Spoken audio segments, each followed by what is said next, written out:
nervousness by talking too much. Talk, talk, talk, talk, talk, talk, talk, talk, talk. Men especially.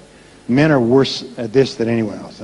So, and the reason we're in selling is because we get along well with other people. We're more sociable than other people. So we talk, talk, talk, talk, talk, talk. Anyway, so he said, instead of talking so much, ask more questions and listen, and you'll be more effective.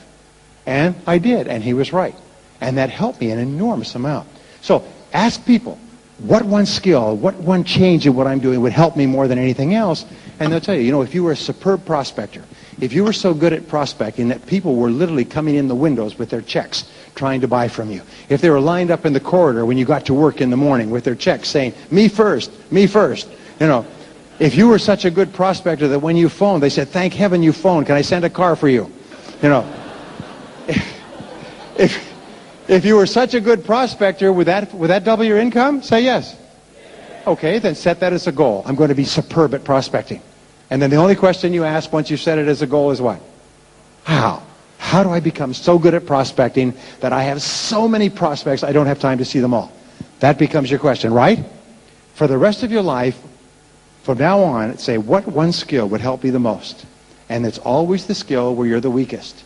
And then you set it as a goal, and you make a plan, and you work on it every day until you bring that skill up. Now, you may not like it to start off with, and you may not be very comfortable with it, and you may not like prospecting or closing or something else. Well, boo-hoo for you, okay? Get over it and get on with learning how to do it well, right? If you're going to be in this business, you're going to have to master the key skills in this business, right? So don't give yourself excuses. Well, I'm not very good at prospecting. Well, shut up. Who cares what you're good at? The fact is that all business skills are learnable. Okay, say it. All business skills are learnable. If anybody else can learn to be good at prospecting, so can you. The fact that they're good at it is proof that you can be good at it as well. And if you double the number of good prospects you have, what will happen to your sales? They will double. And what will happen to your income? It will double. So let's figure out how to do it. All the optimist says is, how do I do it? What's the way? How do we do it? I know it's possible. Because they're an optimist. You have an unrealistic expectation of success. Sometimes people think that you're smoking something on the side, because you're so positive all the time. But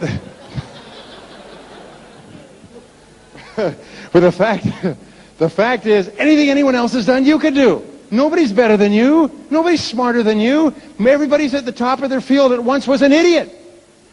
Sometimes those people were at the bottom and people made fun of them and they had no success and they had nothing. Now they're up there and everybody says, ooh, ooh, ooh. Oh.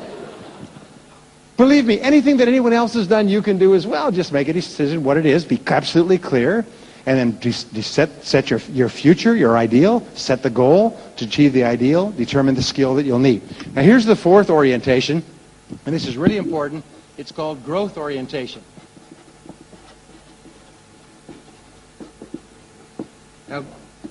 Now growth orientation is the key to the future. Lee Kuan Yew said that years ago, is that we have to have the smartest and best educated populace in the world, which Singapore just about damn near does.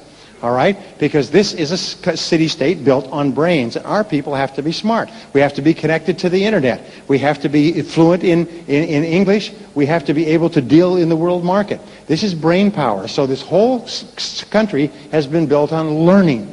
And the key to your success is learning as well. Now, I was asked recently, what are the keys to continuous learning? What is the key to continuous growth? And I said that there's three things. Number one is read on a regular basis. Reading is to the mind as exercise is to the body. If you don't read, it's like if you don't exercise your muscles, what happens to them? What happens to your muscles if you don't use them? Yeah, they atrophy. They become weak. They become useless.